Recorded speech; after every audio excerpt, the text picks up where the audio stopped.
एक 3 worst husband. Episode 3 worst husband. Saumya उस दीवार से चिपके हुए इसी सोच में डूबी थी कि वो ऋषित को कैसे कन्विंस करे कि उसे इस घर में रहने दे। ऋषित को उसके बारे में सारी जानकारी पहले से ही थी। उसे अचानक से ख्याल आया कि कहीं ऋषित पार्टी वाली बात भी तो नहीं जानता। तभी ऋषित अपनी व्हीलचैप्टर पीछे लेते हुए सौम्या से बोला, एनीवे मेरे पास तुम्हारी इस नौटंकी को देखने के लिए सारी रात नहीं है, तो अपना सामान उठाओ और निकलो यहाँ से। सौम्या अब ऋषित की व्हीलचैप्टर की पकड़ से आज़ाद थी। ऋषित दोबारा उसे चिल्लाकर बोला, एंग्रली लीव। ये शब्द सुनकर सौम्या की धड़कन फिर से बढ़ गई थी। उसके पैर जैसे जमीन में ही गड़ ही गए। उसने ब्लैंकेट को जोर से दबोचा और एक लंबी सांस भरी। सौम्या के जाने का इंतजार करते हुए ऋषित ने जोर से सिगार का गश लिया और धुआं छोड़कर सिगार को बेड की साइड टेबल पर पड़े एशट्रे पर जलता हुआ ही रख दिया। एशट्रे से धुआं सीधा सौम्या के मुंह पर ही आया। सिगार के धुएं से सौम्या को खांसी आने लगी और उसकी आंखें बंद हो गईं। उसने बेड रेस्ट से अपना हाथ हटाकर अपने मुंह पर लगाया और धीरे से बोली, आई एम सॉरी। मुझे पता है कि इस वक्त में चाहे कुछ भी कहूं पर आपको मेरी बात पर यकीन नहीं होगा, इसीलिए मैं आपको अपनी इस गलती के लिए कोई एक्सप्लेनेशन नहीं दूंगी। बस इतना ही कहूंगी कि मेरे लिए यहाँ रहना बहुत ज़रूरी है। मैं आपसे प्रॉमिस करती हूँ कि चाहे कुछ भी हो जाए पर मैं किसी भी बात पर आपसे कभी कोई सवाल नहीं करूँगी। आप जो बोले जैसे बोले वैसे ही करूँगी। आप इस शादी को बस एक कॉन्ट्रैक्ट ही समझें। मैं कभी आपके किसी भी मामले में इंटरफेयर नहीं करूँगी। आपसे मैं हस्बैंड वाली कोई एक्सपेक्टेशन नहीं रखूँगी, पर वाइफ होने की हर ड्यूटी निभाऊंगी। और जैसे कि आपको मेरे पर्सनल और प्रोफेशनल रिकॉर्ड से पता चला ही गया होगा कि मैं बहुत ओबीडियंट हूँ। इतना कहकर सौम्या ऋषित की तरफ एक उम्मीद भरी नज़रों से देखने लगी। इस बार ऋषित ने सौम्या को अपनी बात पूरी करने का मौका दिया। जब वो चुप हो गई तो ऋषित ने उसकी तरफ अपनी आंखें सिकोड़ते हुए कहा, बहुत डेस्परेट हो तुम। तुम्हारे जैसे लोग पैसे के लिए कुछ भी कर सकते हैं, खुद को बेच भी सकते हैं। सौम्या को ऋषित की ये बात बहुत चुभी पर वो चुप रही। ऋषित हंसा और बोला, तुम चाहे इसे शादी कहो, कॉन्ट्रैक्ट कहो या बस एक डील, सच यही है कि साहनी परिवार ने अपनी बेटी को मल्होत्रा फैमिली को बेच दिया है। ओह, पर उन्होंने संजना को बेचा था। तुम तो सौम्या हो, अब क्या करें। हमने तो कीमत संजना की दी है। अब फर्स्ट हैंड और सेकंड हैंड चीज़ की कीमत अलग होती है ना, इतना तो तुम भी जानती हो। आफ्टर ऑल तुम फाइनेंशियल सेक्टर में ही नौकरी करती थी ना। तो अब ज़रा कैलकुलेट करके बताओ कि ये डिफरेंस अमाउंट कैसे सेटल करें। सौम्या के पास ऋषित की इन दलीलों का कोई जवाब नहीं था, पर उसकी कड़वी बातें सुनकर सौम्या की आंख से आंसुओं की झड़ी बह गई। इस पर ऋषित इरिटेट होते हुए बोला, अपने इन सस्ते आंसुओं से मेरा कीमती ब्लैंकेट खराब मत करो। सौम्या ने अपने रोने को कंट्रोल करते हुए धीरे से बोला, प्लीज़ ऋषित, प्लीज़ मुझे एक चैप्टरेंस दे दो। आप जो कहो मैं करने को तैयार हूँ। ऋषित ने उसके शरीर को स्कैन करते हुए कहा, कुछ भी।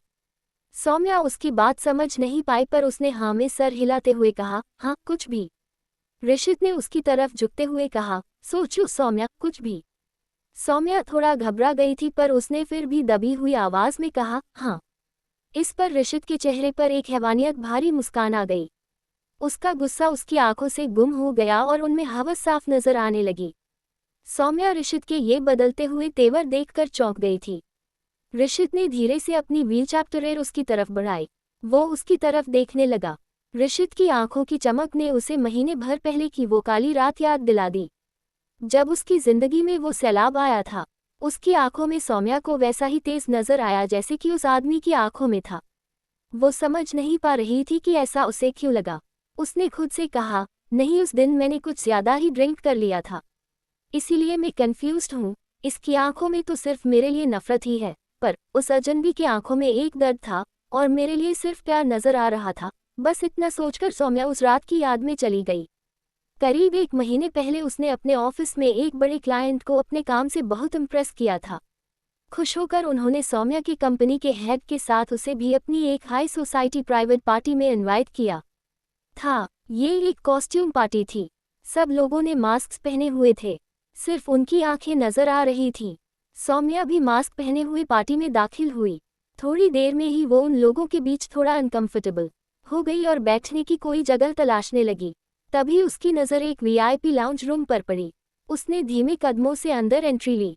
वहां फ्लोर पर लाल रंग का वेलवेट का कार्पेट बिछा था। रूम की लाइटिंग बहुत डिम थी। सिर्फ एक कोने में एक छोटा सा लैंप जल रहा था। सौम्या को पहले लगा कि रूम में कोई नहीं, पर तभी उसने नोटिस किया कि वहां कोने में कोई रूम में लगे बड़े से सोफा पर अकेला बैठा था। उसके साइड में एक नीट विस्की का ग्लास भरा हुआ रखा था और एक महंगी विस्की की बोतल रखी हुई थी। उसने भी मास्क पहना था। उस शख्स ने सौम्या की तरफ देखा। दोनों का चेहरा ढका था, पर उनकी आंखें मिली। सौम्या को उन आंखों में एक दर्द, एक तकलीफ नजर आई, वैसे ही जैसे कि उसकी खुद आंखों में थी। वो दोनों एकटुक एक दूसरे को काफी देर तक देखते रहे, पर तभी वो क्लाइंट जिन्होंने उसे पार्टी में बुलाया था वो उसके पास आए। सौम्या ने उनसे हाथ मिलाया और वहां से चली गई। आज सौम्या को ऋषित की आंखों में वैसा ही कुछ नजर आया, पर एक पल में ही वो दर्द खौफ में बदल गया था। ऋषित अब उसके काफी करीब आ गया था। उसने सौम्या का ब्लैंकेट पकड़ा और उसे धीरे धीरे से नीचे खींचने लगा। सौम्या घबरा गई और उसने दोनों हाथों से ब्लैंकेट को अपनी तरफ खींचने की कोशिश की। अरे अभी तो तुम कह रही थी कि कुछ भी करोगी, तो अब क्या हुआ? सौम्या घबराते हुए बोली। पर ऋषित, मेरा मतलब था कि। ऋषित ने उसे चुप करते हुए कहा। शुश शुश, ब्लैंकेट छोड़ो। सौम्या की सांसें बढ़ गई। उसका दिल जोर जोर से धड़कने लगा। वो बोली, ऋषित प्लीज। ऋषित ने उसकी एक सुनी और जोर ब्लैंकेट को खींचकर बेड पर फेंक दिया। ये सोचकर कि वो उसके साथ क्या करेगा, सौम्या बहुत डर रही थी। घबराहट में सौम्या का शरीर कांपने लगा। जैसे जैसे ऋषित का हाथ आगे बढ़ रहा था, सौम्या की सांसें ऊपर नीचे हो रही थी। ऋषित ने हंसते हुए सौम्या को ताना मारा। तुम तो ऐसे घबरा रही हो जैसे पहले कभी किसी के साथ कुछ किया ही नहीं। ऋषित अपना हाथ ठीक सौम्या के चेहरे पर ले गया और बस उसके माथे के बीचों बीच अपनी उंगली रखकर उसका सिर दीवार से भिड़ा दिया। सौम्या की हल्की भूरी रंग की आंखें एकदम बड़ी हो गई और ऋषित का खौफ उनमें साफ नजर आया। उसने मन में कहा, ये मुझे इस तरह टॉर्चर क्यों कर रहा है? आखिर इसे जो चाहिए वो साफ भी कह सकता है। इस तरह मुझे परेशान क्यों कर रहा है? उद्धरण। इसके बाद ऋषित सौम्या की तरफ देखकर हंसने लगा और उससे बोला, कम ऑन यार, इतनी सती सावित्री बनने का नाटक क्यों कर रही हो? बैक की साइड से अपना सिगार उठाकर उसे लाइटर से जलाते हुए ऋषित ने सौम्या से बोला, कितनी ठंडी हो तुम, इसीलिए डिवोर्स हो गया क्या तुम्हारा? उसने एक गश मारा और धुआं छोड़ते हुए सौम्या की तरफ देखा। अगर ऐसे घबराते रहोगी तो तुम मेरी किसी काम की नहीं, टोटली यूजलेस। सौम्या ऋषित की ऐसे कड़वी बातें सुनकर उसे घूर कर देखने लगी। उसकी आंखों में ऋषित के लिए गुस्सा और नफरत साफ दिख रही थी। भौं चढ़ाकर ऋषित उससे बोला, ऐसे घूर क्या रही हो? तुम्हारे मुझे घूर कर देखने से मैं खुश नहीं होने वाला, और तुमने ही तो कहा अभी कि तुम वाइफ होने की हर ड्यूटी निभाओगी, तो क्या हस्बैंड को हर तरह से खुश रखना वाइफ की ड्यूटी नहीं है? ये बोलते बोलते ऋषित के चेहरे फिर से एक बनवटी मुस्कान आ गई। वो लंबी सांस भर कर बोला, लगता है तुम फर्स्ट हस्बैंड को खुश नहीं कर पाए होंगी, इसीलिए छोड़ दिया ना तुम्हें। शायद तुम में ही कोई प्रॉब्लम है। सौम्या के कानों में ये शब्द तीर के जैसे लगा। उसकी सौतेली माँ ने ऐसा ही कुछ उसे कहा था जो उसके कानों में गूंज उठा। तुझ में ही कोई खोट है। उसके जैसा लड़का क्यों डिवोर्स देगा तुझे? अगर तू उसको भी काबू में नहीं रख पाए मतलब तुझ में ही कोई प्रॉब्लम है। सौम्या ऋषित के तानों और अपनी सौतेली माँ की गूंजती हुई आवाज के बीच चिल्लाकर बोली, और तुम में नहीं है कोई प्रॉब्लम? सबको पता है कि तुम किसी को भी खुश नहीं कर सकते। हाँ, हस्बैंड को खुश रखना वाइफ की ड्यूटी है, पर वाइफ को खुश रखना भी हस्बैंड की ड्यूटी है। पर तुम्हें ये कैसे पता होगा? क्योंकि पता होता तो तुम्हें 6 शादी नहीं करनी पड़ती। इसीलिए ये टॉर्चर कर रहे हो ना? क्योंकि सच तो यह है, इससे ज्यादा तुम कुछ कर भी नहीं सकते। सौम्या की ये बात सुनकर ऋषित एकदम फट गया। उसकी आंखें गुस्से से लाल हो गई थी। सीना एकदम तन गया और एक लंबी गहरी सांस भरते हुए उसने सिगार को जोर से जमीन पर फेंका, अपना बड़ा सा हाथ सौम्या की तरफ बढ़ाया, उसकी कलाई पकड़ी और उसे जोर से खींचकर अपने ऊपर बैठा लिया। इससे पहले कि सौम्या रिएक्ट कर पाती, ऋषित ने अपने दोनों हाथों से उसे जकड़कर लॉक कर लिया था। सौम्या की सांसें बहुत तेज हो गई और वो घबरा कर बोली, ऋषित प्लीज, मुझे दर्द हो रहा। ये क्या कर रहे हैं आप? ये सही नहीं है। सौम्या की गुहार से भी ऋषित का गुस्सा ठंडा नहीं हुआ और वो उसे बोला, तुम्हें पता तो चले कि मैं क्या क्या कर सकता हूँ। सौम्या रीते हुए बोली, ऋषित आप मेरे साथ जो कर रहे हैं वो गलत है। सौम्या का रोना सुनकर ऋषित ने उसे अपनी गिरफ्त से छोड़ा और झटके से उसे जमीन पर पटक दिया। फिर हंसते हुए अपनी व्हील चैप्टर पर फॉरवर्ड बटन दबा दिया। वो रूम से बाहर चला गया। सौम्या उसी हालत में काफी देर उस जमीन पर पड़ी रही। कुछ देर बाद जब उसके आंसू भी सूख गए थे, शीला मेरे कमरे दाखिल हुई। सौम्या ने एक लंबी सांस भरकर अपने मन में सोचा, आखिर मेरा इस घर से जाने का टाइम हो गया। वैसे भी आज रात जो हुआ उससे तो माँ के ताने ही बेटर हैं। आई एम सॉरी पापा, I am really very sorry. तभी शीला मेड ने सौम्या को ब्लैंकेट देते हुए कहा, आपका डिनर वहाँ टेबल पर रख दिया, नाइट वेयर ड्रेसिंग रूम में टांग दिया है।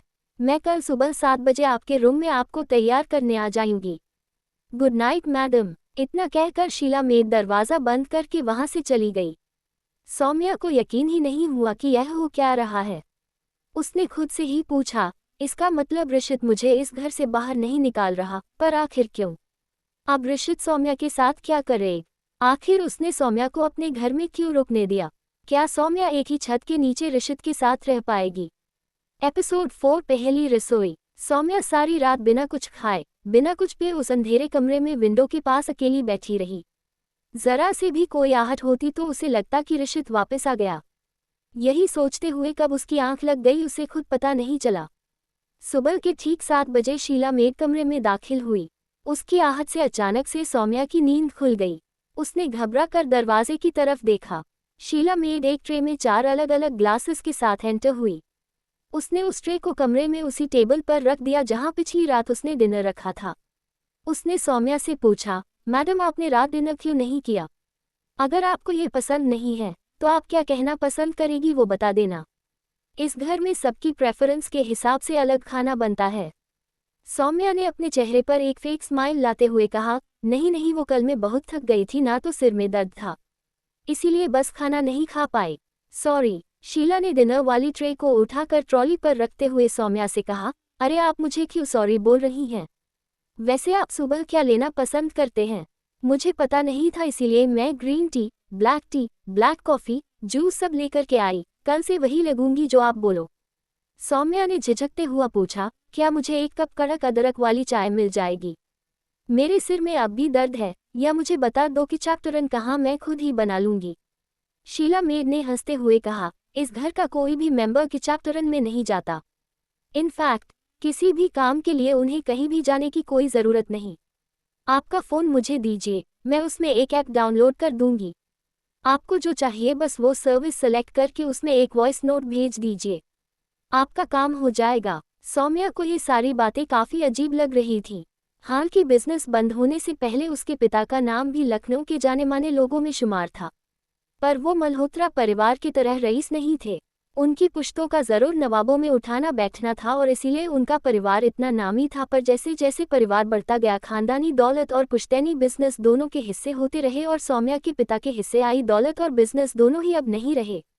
सौम्या खुद को संभालते हुए जमीन से उठी। उसने खुद को अब भी उसी ब्लैंकेट से ढका था। वो धीरे धीरे चलते हुए टेबल की ओर बढ़ रही थी।